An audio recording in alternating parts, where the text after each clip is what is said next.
Watch out, Eastern Conference. Here come the Blue Jackets, talking about their 5th win in a row. And should Zach Werenski start being in the conversation for the Hart Trophy? Never mind the Norris.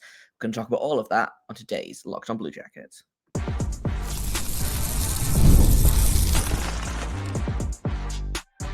You're Locked On Blue Jackets, your daily podcast on the Columbus Blue Jackets, part of the Locked On Podcast Network, your team every day. Hello and welcome to Locked On Blue Jackets, part of the Locked On Podcast Network, your team every day. I am, as always, your host, Jay Foster, here to give you the good, the bad, and the ugly about your favorite team and mine, the Columbus Blue Jackets. Before we get things started, I want to thank everyone for making this your first listen of the day every single day. Locked On Blue Jackets is free and available on all podcast platforms and over on YouTube. I also have to let you know that today's episode is brought to you by Game Time. Download the Game Time app, create an account, and use code LOCKEDONNHL for $20 off your first purchase. If I was you, I would use that to maybe go to a Blue Jackets game, because they are fun as hell right now. Blue Jackets win their 5th game in a row. They finally get a win over the Philadelphia Flyers. Season series is now 2-1 in favor of the Flyers. A 3-2 shootout win for the Blue Jackets. Daniil Tarasov, extremely good in his return from conditioning. Zach Werenski, a monster. Kirill Marchenko, incredible. So many things that I want to talk about. Let's talk about the game first, and then I want to talk about specifically. I want to talk about Daniil Tarasov. I want to talk about Zach Werenski. So, game, fun as hell. Frustrating at times. It was fairly low event for like the first 2 periods. It picked up a little bit in the third, but not like a lot. There was only 53 shots in total for both teams. 4 goals scored. Excellent night for both goalies, honestly. The Flyers ended up going with Fedotov, who I had forgotten was in the organization, not in the organization still, but I had forgotten that the Flyers were carrying 3 goalies. He was very good. 26 saves on 28 shots, made some point blank saves. After that opening goal, I thought was a little bit wobbly, on account of the fact that he is 6'7" and somehow made himself look 5'7". But credit to him, some excellent saves. Personally offended by David Severson, I think, who had, I think, 3 excellent scoring attempts, and Fedotov shut all of them down. That was his first game since January 7th, and he was really very good. Tarasov also very good. 23 saves on 25 shots, which I believe might be the first time this season that he's allowed fewer than 4 goals. I'm just going to double check my my math on that. He's only played 11 games, so okay, it's the second time this season that he's allowed 2 goals or fewer. First time since October 22nd. So strong night from Tarasov, strong night from all of the Blue Jackets, honestly. Zach Werenski on another level. Again, we'll talk about him in a second here. But I was really impressed by, I was impressed by a bunch of guys, but I was impressed by Daniil Tarasov. I thought he had an excellent game defensively. He's still not putting up the points offensively that I think people were kind of expecting. I do think he is going to develop into a Werenski, maybe not on the level that Werenski is at, but he's, there's promise there. But he's just, his skating is so good and he's in the right place. I like that pairing with Provorov a lot. And like, for the guys that didn't, register on the score sheet last night, I think maybe Matejchuk had my favorite. Had my favorite performance. I thought Severson was good. He's a little bit out of the doghouse, it looks like. He played 17 and a half minutes last night. Jake Christensen is back in the doghouse. He only played 10 minutes. Zach Werenski played 31 minutes and 30 seconds, which is frankly too much. And I've talked a lot about, having your top defense would play so many minutes basically means you don't trust the lower down ones. But like, we knew that going in. And we'll see if that lasts, because right now Werenski is leading the entire NHL in average time on ice by, I think, like a fair amount as well. So we'll see what happens there. Penalty kill was solid. Flyers went 0 for 2 on the power play. Blue Jackets went 0 for 1 on the power play as well, but they're still, I'm not. If they have one attempt and they don't score it, and I'm like, okay, that's fine. You know, it's when you start getting like 2, 3 attempts, 4 attempts, and you don't score. One attempt, I'm fine.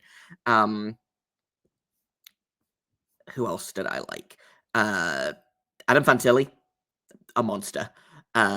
Playing with Voronkov and Marchenko, like, I still think that Sean Monahan was a lot of the driving force on that line. Don't get me wrong, but having Monahan out and kind of replacing him with Fantilli and getting basically identical results does make me think, like, okay, maybe it is a little of column A, little of column B, where column A is the Russians and column B is Sean Monahan. Like, I think they've made it really easy for Fantilli because obviously they play really well together. Voronkov and Marchenko, clearly they're really close. They're having a lot of fun playing together. And I think Fantilli has managed to fit into the role that Monahan was playing really, really well. They're different players. They're different, like, archetypes, but Fantilli has really, really impressed me since making that jump up to the top line. Point streak keeps on going. He's up to, I think, 7 points in his last 6 games right now. You love to see it. And he's playing big minutes as well. Like, this is what we needed to see from him. And I'm glad that we're seeing it now, because like this was always the plan. I think they've just had to scale it forward temporarily while Monahan is out. But you know, I feel like they signed Monahan. The plan was always, right, well, we'll put Monahan at 1C, and then we'll put Fantilli at 2C, and then, you know, we'll let him learn from Monahan, and then as Monahan starts to decline, as he gets a little bit older, Fantilli gets older as well, but you know, towards his prime, we'll start swapping them. And this is again small sample size, but this is a really good sign, I think. And it also does make me think that, like, man, if you could improve Fantilli's line mates even like a little bit, like, I know that they like having Johnson and Sillinger together, and I like that duo a lot as well. But like, when Chinakhov comes back, I would love to see Chinakhov and Johnson on Fantilli's wings. Again, I'm gonna keep beating the drum for the eventual Johnson, Fantilli, Brindley line, the Michigan line. Like, I want to see that, but like, it's amazing what happens when you put Adam Fantilli with guys like Kirill Marchenko instead of guys like James Van Riemsdyk. No shade to James Van Riemsdyk, but I think even he would say that he is nowhere near as dynamic an offensive player as Kirill Marchenko. So we're going to keep beating the Adam Fantilli is good, actually, drum, and we're going to enjoy it. Sounds like Monahan's going to be out for at least a couple weeks, so he should be due back. Gosh, he was hurt in the Penguins game, so he's missed a week already. So my guess is he'll miss the Sharks game, the Rangers game, the Islanders game, maybe back for the Leafs game on 22nd of January. So we've got at least 3 more games of 1C Adam Fantilli, and I'm really excited to see where they go from there. It's going to be especially interesting watching the Sharks game, because they're going to match him up against Macklin Celebrini, is my guess, and I think that's going to be really fun.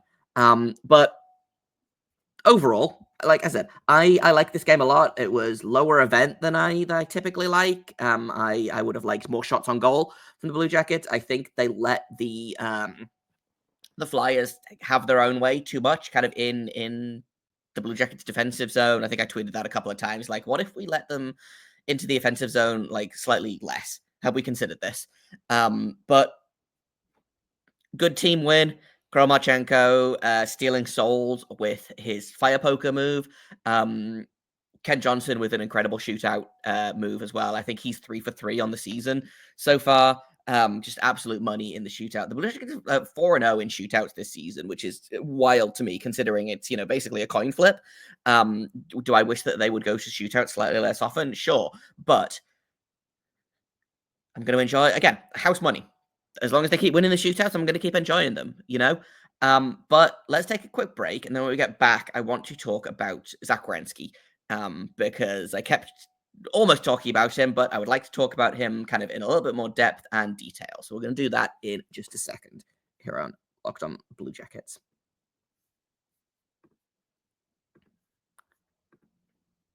First, I want to tell you about Game Time. I love going to live hockey. I love going to live theater. I love going to live comedy. I'm not a big music guy, but my partner is.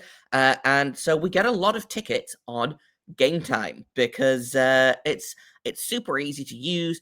It's cheaper than other ticketing websites, and they have this really new great feature called Game Time Picks. This filters out the fluff to only show you incredible deals on great seats, so you don't have to waste time searching through thousands of tickets. Now, we primarily use it for Sharks games. The attendance in Sharks games is down a little bit, so there's always, probably 5,000 to 8,000 tickets available. And Game Time is really great at filtering out the ones that I don't want to see for the ones I do want to see. So, shout out Game Time. Take the guesswork out of buying tickets with Game Time. Download the Game Time app, create an account, and use code LOCKEDONNHL for $20 off your first purchase. Terms apply. Again, create an account and redeem code LOCKEDONNHL for $20 off. Download Game Time today. What time is it? Game Time. Welcome back to Locked On Blue Jackets. Let's talk about Zach Werenski, who in his 44th game of the season hit 50 points, had 2 goals, was real close to the hat trick, which I think I tweeted something like, "Get the hat trick, Zach, I believe in you." And then approximately 45 seconds later, he comes like this close to scoring to finish the game in overtime, which I think I would have ascended to a new plane of existence. I think the play-by-play would have ascended to a new plane of existence. The roof of Nationwide might just simply have come off the building. But just a dominant performance from Zach Werenski. I believe he was on the ice for both of the Flyers' goals as well, or maybe just one of them. Dante Fabro. Oh yeah, okay. So they mixed up and mashed up the pairs a little bit, but again, just a dominant performance from Werenski. He's up to, I think, 16 goals on the season, 15 goals on the season. He's on pace for like a 30-goal season, which as a defenseman is insane. Like I said, 50 points in 44 games, which I believe is the fastest a Blue Jacket has ever hit 50 points in the season. Panarin did it in 43 a few years ago, but it was the team's 45th game of the season, so I guess that counts. So in game 44 of the season for the Blue Jackets, Zach Werenski has 50 points, which is wild. Tied for the defensive lead in scoring. He is leading defenseman in goals. Him and Cale Makar are neck and neck, and he's playing like a million minutes a night. He's averaging 26.40, which is, frankly, just, again, kind of insane as a number. I'm going to pull up the league-wide stats to see who his competition is. His competition right now is Mikhail Sergachev, who is playing almost an entire minute less on average. Cale Makar, his opponent one of his opponents for the Norris, plays 25.43 on average. Quinn Hughes, the other guy, plays 25.15. Now, again, for my money, I still think Quinn Hughes is the front runner for the Norris. However, Zach Werenski is close. Like, it is really a 1A, 1B with those two guys at the minute. And then I'd put Cale Makar kind of in third place, which might be a hot take, but, whatever. Zach Werenski is doing just some wild things this season. Like, he's dominant. He is a guy that just decides to take over the game, and we've seen like flashes of this before. But never kind of at this level. Like, he is on fully a whole new level right now. And so, like, yes, he's in Norris conversations. I think he's third in Norris odds at the minute, which it seems like a pretty good bet to me if you go to FanDuel.com. when do we start talking about Zach Werenski for the Hart Trophy? Because he's on pace for, I think, 93 or 94 points this season as a defenseman, leading the team in scoring, leading the entire league in average time on ice. The Blue Jackets are in a playoff spot right now, knock on wood. If the Blue Jackets make the playoffs, does Zach Werenski get Hart consideration? I think this is the thing. I don't think he wins it, but is he in the conversation? Like the Blue Jackets, you cannot tell me that the Blue Jackets are where they are right now without Zach Werenski, and I think a lot of people look at the Hart as this is the best player, but it's the MVP, it's the most valuable player to their team, and that's always kind of been my argument for, like, McDavid winning a couple of years ago. Like, yes, he was the best player in the league, but he also had like the third best player in the league playing right next to him. So like, how valuable was he really?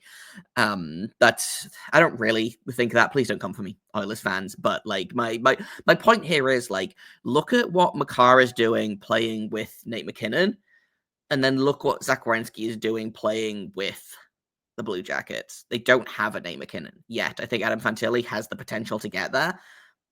But Werenski is doing more with less, and no one expected the Blue Jackets to be good. And that, I think, is another thing, is a lot of this, like, it happens more with, like, the GM of the Year awards and the Coach of the Year awards, is it goes to the GM or the coach of the team that was good when no one expected them to be good, right? Dean Everson is going to get Jack Adams conversation if the Blue Jackets make the playoffs, like, all bets are off. The only thing that kind of puts me off of like penciling Werenski in for the Hart is a couple of seasons ago, Erik Karlsson had 101 points as a defenseman on the just god-awful San Jose Sharks, where I think that was the year they drafted 4th overall. And he was absolutely he was far and away the best player on that team. I think he outscored like second place on his team by like 40 or 50 points. It was wild. He didn't get Hart conversation. So if Werenski doesn't hit 100 points, does he get Hart consideration? And I do think it does kind of turn into, well, do the Blue Jackets make the playoffs? If the Blue Jackets make the playoffs, then again, like I said, all bets are off. And like, what if we just start manifesting this now? Honestly, Werenski for Hart. I don't think it's likely, but with every game, it feels like he's taking more and more steps towards that. It's going to be really funny if he wins the Hart and not the Norris. But I do think the Norris is more likely, and I do think it's going to come down to between him and Quinn Hughes. This is no disrespect to Cale Makar. I think Cale Makar is a phenomenal offensive talent in the same way that Werenski is a phenomenal offensive talent. However, I think, again, Werenski's defensive numbers are better than Makar's. They're about on par for offense. And again, Werenski doesn't get to play with Nate McKinnon for 25 minutes a night. So that's kind of how I feel about that. And again, like, do I expect him to win the Hart? No, I think Leon Draisaitl is probably going to win the Hart. But he should be in the conversation, if you ask me, especially if he keeps going the way that he's going. Like I said, he's on pace for a couple of weeks ago. He was on pace for a point a game season, 82 points. Now he's on a pace for 93 points this season. So like he's not slowing down. He's getting better. So like, watch out to the rest of the Eastern Conference. Watch out to the rest of the defensemen in this conversation. Werenski's going to be really fun at the Four Nations. I'm really, really excited to see presumably him and Quinn Hughes on a pairing together. I think that's going to be a lot of fun for Team USA and not a lot of fun for any other team. So excited to see that when the Four Nations is up and running in a couple of weeks. But that's kind of my thoughts on Zach Werenski. MVP of this team, without a doubt. MVP of the league, quite possibly. Going to take another quick break, and then when we get back, let's talk about Daniil Tarasov and how he looked in his return from his conditioning stint. That's coming up in just a second here at Locked On Blue Jackets.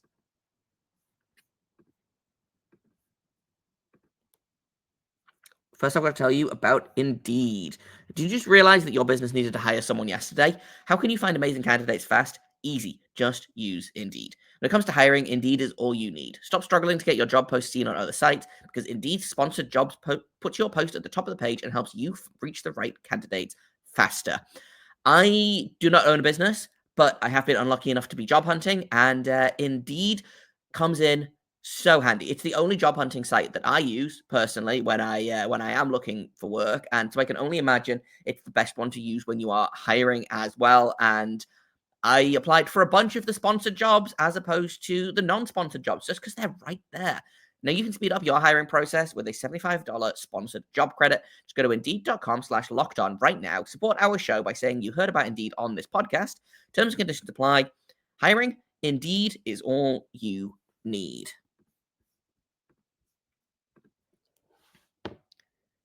Welcome back to Locked On Blue Jackets. Let's finish off with a quick look at how Daniil Tarasov did in this game. Because he started off not the best, allowed an early goal, and then picked it up as the game went along. He settled in, which again is like further proving my point that the more he plays, the better he is. You know, like he's just not a goalie that is going to be able to play every other week and be good. But he's played 3 games in 5 days, and 2 of the 3 of those games he was really very good in. One AHL game, one NHL game, and then he lost his first AHL game, which again makes sense because rust, etc. But he was very good last night. He was controlled. He had his moments. I didn't love the second goal that he let in, the Owen Tippett one. I think that was not the best goal to allow. I hate saying that he's going to want that one back because, like, as a goalie, you want all of them back. That's how it works. But of the 2 goals, the Brink one felt like a better goal. The Tippett goal felt a little bit soft. But Tarasov gets the win. Was great in the shootout. Was great in overtime. Again, kind of really locked it down late. Gave the Blue Jackets a chance. When they were chasing the game, the Blue Jackets tied the game, not late, but late-ish in the third period. There was about 5 minutes left in the game when Werenski tied the game. So good job to Tarasov. He kept his team in it. He allowed a normal amount of goals, and got the job done. So I was gonna call it like a stay of execution, but that feels real dark. But he's earned the right to stay a little longer. I'm interested to see if he gets to start against the Sharks as well.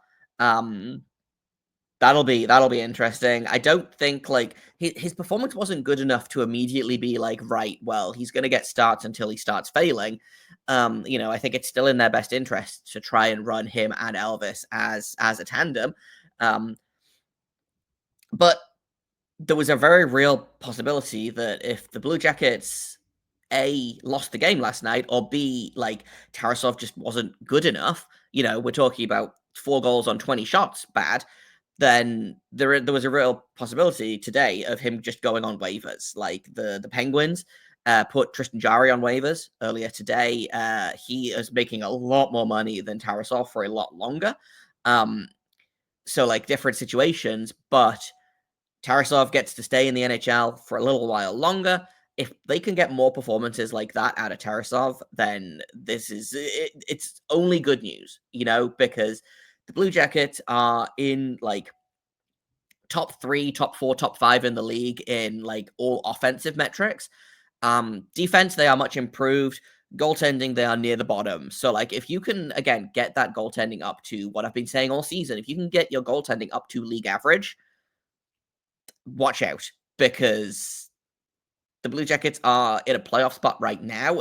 They're pretty, not solidly in a playoff spot. The Penguins and the Red Wings lost last night, but the Senators and the Canadiens won. So it's still kind of crowded in there. They're at 48 points, Senators at 47, Canadiens at 46, Red Wings, Penguins, and Flyers all at 44.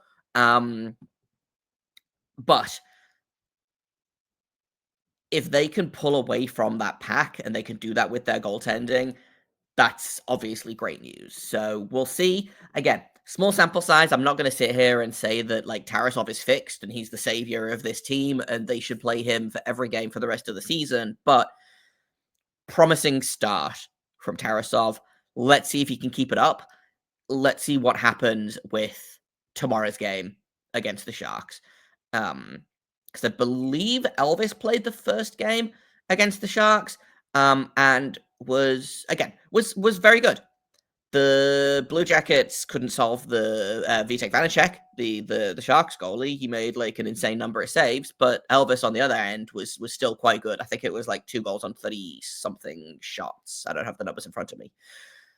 So Elvis played well in the first game, but do they try and ride Tarasov's? Do they try and ride Tarasov until and see? Okay, we got one good start out of him. Do we get another one so he's not just sitting there getting rusty? On the flip side, do you want Elvis sitting there getting rusty because he hasn't played since Thursday?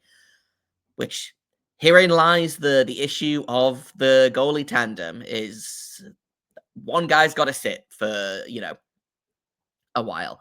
I will say there's a back-to-back coming up as well.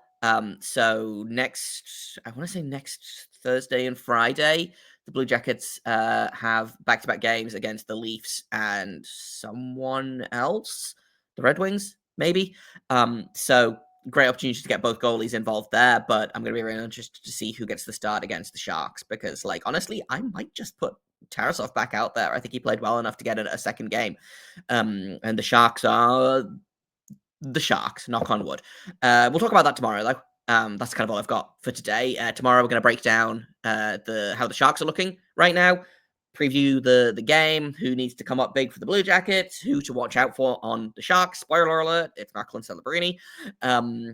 But thank you for listening, for making your first listen of the day every single day, even though it's 3 p.m. Eastern right now. It's fine. I've been Jay Foster. You can find me on Twitter at _Jacob Foster, JKOBFORSTER. You can find the show at LO_Blue Jacket. If you have comments, questions, criticism, you can email me at lockedonbluejackets@gmail.com. Thank you once again for listening. And until tomorrow, make sure you stay locked on.